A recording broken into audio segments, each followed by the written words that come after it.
Hey guys, I'm Graham. I'm Stephanie, and this is part 2 of our infertility journey. So in this video, we're going to be talking about specifically what fertility treatment we did, how many rounds of fertility treatment we did, and then last but not least, actually finding out that we were pregnant with quintuplets. And if you haven't yet, make sure you go back and watch part 1 of our infertility journey. It'll make it a little more sense. And I'll make sure to link that below somewhere. In part 1 of our infertility journey, we ended with talking about how we had our first call with our reproductive endocrinologist, and it was an amazing call. What was so great about it? It was the first time that somebody said, this is going to be easy. Yeah. Not even this is going to be easy, but like, this is super doable, more or less. Very doable. He had kind of like big eyes, was super excited about it. Big smile. He was really excited about it. I think one of the coolest parts about the call was not that we didn't believe that we could get pregnant before him, but We didn't know what to expect. we didn't know what to expect. Yeah. We thought that it would be a little bit more complicated than what he made it sound like it was going to be. Yeah. So. And I think it just gave us a lot of hope, and we were really excited for the next part of this journey. After that initial phone call, we actually went in for our first appointment. Yeah, physical appointment. A couple weeks after. And what happened? One, we had met we call her our fertility grandma. And that happened pretty quickly, actually, and that was awesome. She really took care of us just the entire time and, like, truly cared about us, which was awesome. And then, we just got our game plan of what was actually going to happen and when we were going to start it. So we kind of picked a date and knew exactly when we were going to try getting pregnant. Yeah, we found out specifically what medication we were going to have to take. And we found out Stephanie was going to have to do a lot of shots. I feel like the more like logical side of me understood the steps we needed to take to get us pregnant, basically. So that was exciting. However, what was your nickname? What nickname were you given right off the bat? Well, he said we're going to have to be very careful because my fertility is like a Ferrari, is kind of what they described it as. So, like, overall fertility is actually really good. It just is missing a signal and need a little jump start, so. So my wife was the Ferrari of fertility. So we just had to find a way to do some ovulating. To get the car running. Yeah, to get the engine was nice, but we needed a new ignition. I don't know. That's actually a really good analogy. That's really good. So there we go. Maybe not a new ignition, but new spark plugs. There you go. We've never described it that way before. I'll take it off the cuff here. Anyways. So we started the actual treatments in August of 2022. And do you remember where we were at when we did our first shots? Long story short, we were driving across the country. Yeah. Because we just bought a carpet cleaning van. Yeah. That was like 20 years old. It's a whole nother topic. We might get into that one day. But yeah, we were in a hotel room, right? There you go. And I was so nervous. That's the first time I've ever given someone a shot. And we didn't have a Sharps container. Do you remember what we used instead? Coffee cup? We used a little hotel coffee cup as our Sharps container. So, not hygienic, but it worked. Yep. I remember I started crying for a few different reasons. Mm-hmm. One, it did hurt. But two was also like, oh my gosh, we're about to start, like, trying to have a baby. Yeah. And, like, it was, like, the moment that, like, really, it, like, hit me really hard that it was happening. Yeah. In a good way. In a good way. But it wasn't nearly as bad as I was anticipating, the pain-wise, but it still was uncomfortable. Not fun. Still tough. Yeah. And I think we forgot to say this, but the drug we were using was Menopur. Mm-hmm. And Menopur, for those that know what it is super expensive. Yeah, it's very expensive. And how it was set up this first round for us, we were having to actually do a half dosage of it. Because we had to be so careful. Careful with stuff. And we needed to see how my body would react to it. Yeah. So I was having to, like, be very particular on how much dosage I would get. Yep. And so there was a huge chance of actually, like, it popping out, spraying, and wasting it. Pressure and stuff. And I think, like, the first shot I did, I wasted one, didn't I? Yeah. And I wasn't happy about that. So, yeah, it was really intense, but it was, like Stephanie said, I think it was really cool to start. Yeah. Yeah. And then that lasted a really long time because we had to slowly keep increasing to get it to where, like, I actually responded to it well. For those that don't know how fertility treatment works. Like, what was our goal with Menopur? What were we trying to do? With our specific situation, basically I didn't have the signal from my pituitary gland to my ovaries to induce ovulation, basically. So we just bypassed that and did the injections right to my ovaries, which was FSH and LH is what Menopur is. And that told my ovaries to ovulate, basically. But what was like the one thing we were looking for? Oh, to grow the follicles. Yeah, so we wanted to see that Stephanie's follicles were growing. Specifically, like our goal was 18 millimeters. Yeah, that's like the best. Yeah, you want to get like, I think it was like 2 18 millimeters. Yeah. Yeah, so we only wanted like 2 or 3, not really even 3 follicles, but like 2 good sized follicles was a good 2 at chance. that size. So really the next step after starting the shots was to go in for an ultrasound and to see how the follicles are growing. Yep. I don't really remember how many ultrasounds we had. I think the first one we had, it was a lot. It was a lot. It was a lot. And you also have to know we had to drive to Seattle from the Bellingham area every time. So it was tough, but... And we had to pay for each ultrasound every time. Yeah, we had it. Fertility treatment is not cheap, but worth it. I was literally supposed to do the same thing. And we got a 5-for-1 deal, so it was perfect. But anyways, let's see. The follicles, they were growing slow that first round. Really, really slow because it was like, we were like doing barely any. So we had to like slowly increase it to like hopefully get them to grow. And eventually they did, and they were like perfect sizes when they finally, it was like at least a week, if not longer than that time. I think we were both super hopeful. Like, we were like, wow, that almost kind of like that was easy. And but yeah, I remember like celebrating trigger night because we were ready. That first round, everything actually seemed to go well. We did not do IUI that round. All we did was timed intercourse. Timed intercourse. That's a good date right there. But yeah. Did not get pregnant that time. We did not get pregnant. How'd it feel? What, not getting pregnant? Yeah. Not fun. Not fun. Yeah, I don't think we were pretty bummed. Yeah. I mean, it's not fun to... It was weird because it was the first time we had taken a pregnancy test truly expecting it to be positive, and it wasn't. And so I think also after the doctors had said it was going to be super easy, that was, I think, also why it was even more difficult. But we kept going. Kept going. So then we started round 2. But what did this time, we added in the IUI. Yeah. So we just kind of decided, you know what, like, this is expensive. We really want to get pregnant. Let's increase our chances. Yeah, give it our best shot. Yeah. So how did the second round go? Did not get pregnant. Pretty much exactly what you'd want to happen happened. Yeah, Like, we found the right levels of Menopur to do to increase the follicle sizes, and they were like perfect again. And then we did IUI, so then they take his sperm, and even then they were like, those are some of the best numbers I've ever seen. And so we were like, okay, cool. And then we didn't get pregnant on that one. Yeah. So it was even, I don't know if it was necessarily more of a bummer, but maybe a little bit, just because I think we thought even more so, like, we were going to get pregnant because of your numbers and stuff. But we were like, oh, well, this is definitely the time we get pregnant. Yeah. Because we were doing it with IUI, and everything looked great, and then we didn't get pregnant.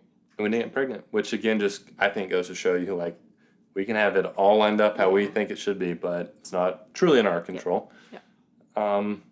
And I'm trying to remember specifically how I felt after that second one. Yeah.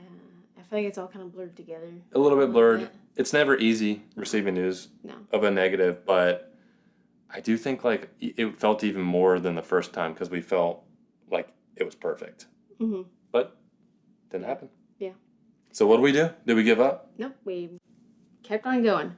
And then the third round, there was a national shortage of Menopur, which is like just seems... Supply chain issues. Yeah, it just seems so weird. Yeah. And so we had to supplement with something else.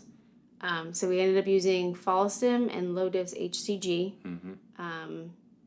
And We used the same amount as we did with Menopur, but my body reacted more intensely, I guess. Yeah. It reacted really, really well to it, basically. And we had way too many follicles. So that cycle got canceled, which that was really hard because it felt like it was all for nothing, more or less. Like, because I had to continue doing shots. I actually had to do more shots because... It was double the amount of shots this round, wasn't it? Yeah, because it was two different things versus it being mixed together. Yeah. And I remember that was really disheartening.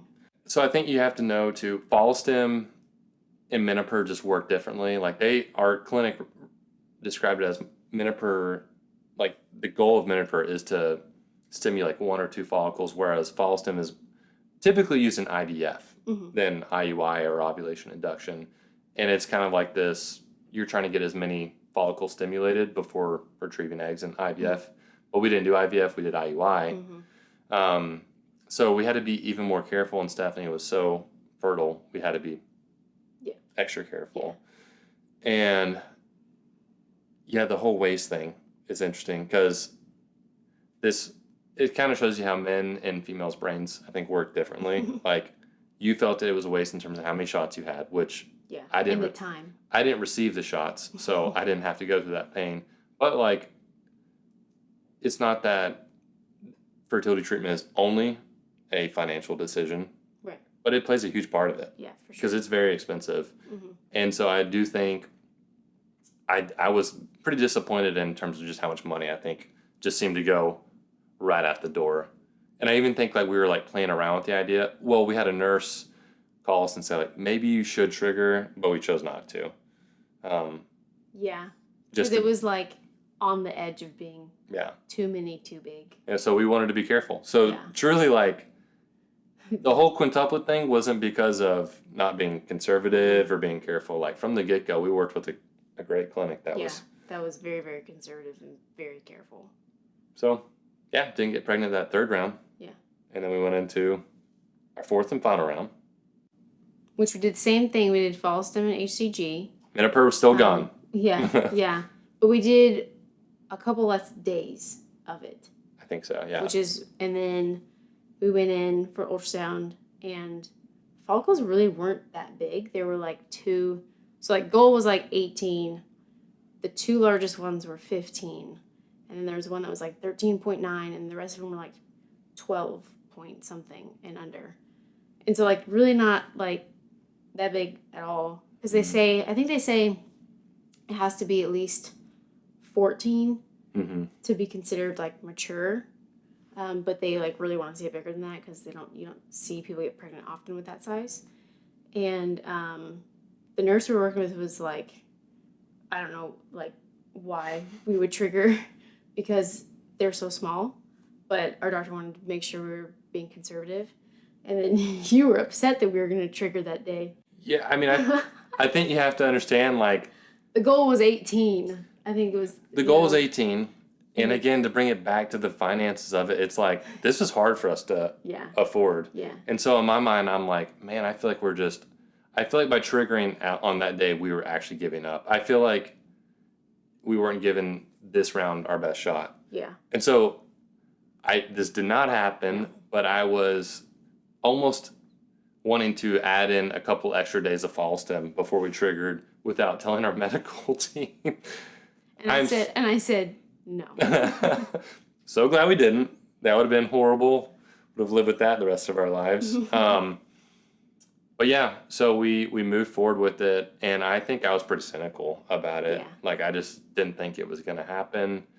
And, I mean, we even had, like, a conversation in the car one night of, like, hey, because long story short, Stephanie, you were not working at this time. No. Because we wanted her to, like, specifically focus on this. Yeah.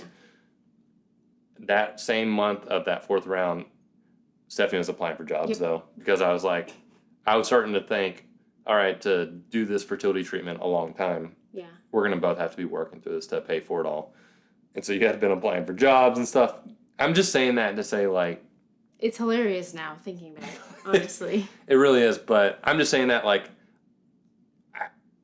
I think this is a good way to phrase it. Like the first couple rounds, fertility treatment is almost kind of fun Yeah. and exciting. Yeah. And by like the third or fourth round, the funness of it has weared off a little bit. For sure. It seems more like a job, and I think my heart at least growed a little bit colder in terms of like, maybe this isn't going to happen. I was starting to doubt it a little bit more. Yeah. So. Yeah, you definitely. Yeah. But. I got super pregnant. Got super pregnant. Yeah. So yeah, talk about December 23rd. So yeah, we tested first thing in the morning. Mm-hmm. Did 2 different tests at the same time, and we put them on the. I just remember we put them on the counter, and we're just like waiting. And honestly, I think both of us were just kind of like, I don't think this is gonna be anything. And then I flipped over one, you flipped over one, and there were super dark lines, and you went, oh. And it's Christmas time, so like there's a lot of family in the house too and stuff. Yeah, we were very excited. Yeah. It was a really cool moment. It was a pretty special moment. Yeah. December 23rd was a huge day. Yeah. And we were super excited. And I think what's funny is I feel like when most people get pregnant, they like the typical, which is sad, I think, we'll wait 12-ish weeks to tell people. Yeah. We were FaceTiming people that like within 2 hours of that really excited. Pregnancy test. Because we had... I honestly wasn't sure if like I was actually going to be able to get pregnant. So the fact that I was able to get pregnant, regardless of if it lasted or not, like that was really exciting for me. And I was willing to share it all. Yeah, we had so many people that were a part of the journey with us going up to that test. Like we had people praying for us. And not even just saying like, hey, we're praying for you, but like really praying for us. And so we were just really pumped to share. So we showed no reservations. The only thing that didn't happen was I did not share a lick of news with my family whatsoever. Yeah. Because that's a different story. That's a different story. You can see him in person. Next video we might talk about me talking to my family. So you gotta post that video. Yeah. So we were just excited. Yeah, super excited. And then what happened after the pregnancy test a couple of days later? We did an HCG test. What is HCG? What does that mean again? Human chorionic gonadotropin. It's the pregnancy hormone. Nice. We go to the clinic. It's like 3 days after our test. 4 days. 4 days after our test. So a little bit after Christmas. So it was 18 days post-ovulation. Yeah, that's actually really important to know. So 18 days post-ovulation, we do the HCG test. And I remember going in and them saying something like, we're really looking for a number of like 100 to 200. Right? I don't remember them saying that, but... Like 100 to 200. I remember looking up numbers. Is a good number. And then even something like, they were like 1,000 to 1,500 can mean like you're possibly having twins. Because you go into fertility treatment knowing that twins and multiples are a possibility. What was our number? 6,300. 6,300. And those were some wild days, right? Yeah, I remember the nurse called me that day, and she goes, so your numbers are great. They're at 6,300, and I just looked at Grandma and went, and we're like, what? And then the next week was just... Because our minds could not stop thinking about the possibilities. We had to wait a whole week, right? But then they wanted me to come in for an early ultrasound the following week. Yeah, so... We could not wait. Our minds were just spinning. Yeah. Like, there's carpet cleaning business, there was like a flooding going on that week or the snowstorm. And I just remember like, I would do a couple like passes doing my carpet cleaning thing and then would immediately like listen or watch another YouTube video about HCG tests and levels and twins and... We basically were like, there's at least twins in there. Yeah. That was what our thought was. I feel like the numbers we broke down were like, okay, 50% chance for having twins. There's like a 10% chance for having a single baby still. Yeah. Probably like, my math might not add up correctly here, but like, I think like I was like 35% chance triplets and then like 5% chance we're having quadruplets. Yeah. Quintuplets was never on the table. Ever. Never even thought of it. Thought about that, right? Yeah. And I just remember there was a friend, I was actually cleaning their house, carpet cleaning, and I told him the news. He's like, dude, you're about to have a litter of kids or something. And we did. And we did. And so, yeah, HCG was 6,300. And we found a website, too, that had all this data. I'll try to link it. Really cool. Actually, yeah, because I feel like people are going to watch this. And want to know about HCG levels. So I'll try to find that website again because it definitely correlated high HCG levels with high multiples. So I'll find that and link that in the description as well. So our first ultrasound was at 5 weeks and 5 days. And the funny part was the nurse, she let it slip that we might see heartbeats that day. So she was even thinking there was potential for multiples. And yeah, we saw 2 heartbeats that day, and we saw 5 gestational sacs. Yeah, it was insane. And I remember telling people that, we told a lot of people that day actually, and they would be like, so what does that mean? We're like, there's potential for 5 babies. That's what that means. So one quick thing about like the first ultrasound was, yes, like the nurse kept on like saying heartbeats, and then she said babies, and I kept calling her out on it. I was like, you said heartbeats. You said babies. Like, oh. But everyone was thinking it. I think the thing that was crazy for me was I mentioned watching so many YouTube videos like leading up to ultrasound. I'm not even exaggerating. I had probably watched 100 YouTube videos talking about or showing like their first ultrasound when they saw twins or triplets. Yeah. So I knew what a gestational sac looked like, and I knew what multiples looked like. And the ultrasound started, and I didn't know it was 5, but I was like, there's a lot in there. I was like, I know that there's a lot in there. Yeah. And in fact, our nurse doing the ultrasound, I'm pretty sure she started it and actually kind of moved the probe away. To gather her thoughts. To kind of like, because I think she knew right away it was serious, and so she needed to be calm. And so I think she moved the probe away, took a deep breath, and started again.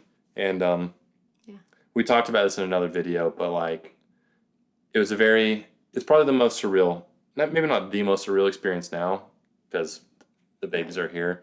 But at the time, it was like full excitement and full kind of scared out of our minds at the same time. Yep. Yeah, it was a weird feeling. But it was pretty cool. It's pretty cool. It's pretty wild. And then what happened the week later? And the week later, we saw all 5 heartbeats. Saw all 5. So, all 5 healthy heartbeats. Yeah, like it was kind of crazy because they were all, I forgot like what the BPM that you wanted at that time, but they were all like right in line with each other. Yep. Almost. And there was one that was like a little bit slower, but like the following week was up with everybody else. Yeah. So, yeah, it was crazy. After that ultrasound, it was no longer a question in our minds, I don't think. I think we're having 5 kids. Yeah. So it was like, what are we going to do? Yeah. And I think the most immediate thing we did was like, we actually told everyone we could besides my family. Sorry, family. And sought counsel, basically. Yeah. Like, asked people, not really like, what would you do, but really like, pray for us, because this is going to be hard. And then I just started doing research, and what did we find out? We found Dr. Elliott. We found Dr. Elliott down here. Phoenix, Arizona. In Phoenix, Arizona.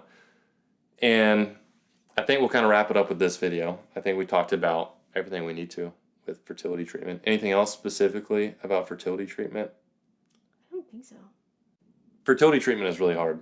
Mm-hmm. Really difficult on a lot of levels.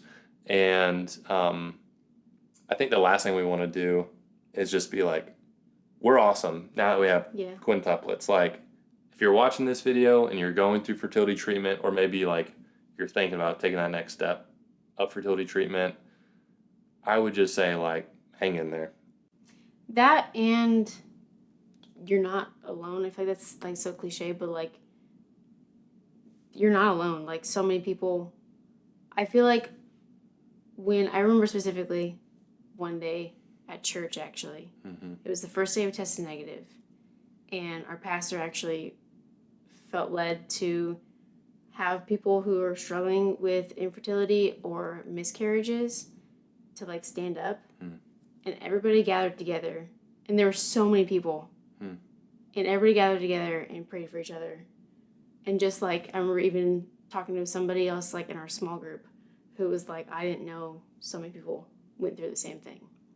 And so I think that's also why like we want to make these videos, because it's not talked about, and we want people to know that they're not going through things like that by themselves, and it's more common than people think. Yeah, I think for us, those first 3 rounds, and even just knowing we have to do fertility treatment. What got us through, I think, were two things: faith and community. And I mean, I would say like faith is probably like the most pivotal part, but even if like faith isn't in your life, I would still say try to find close people that you can share this with. Yeah. Because even that was just huge for us. Being like, there was another couple going through fertility treatment in our church at that time.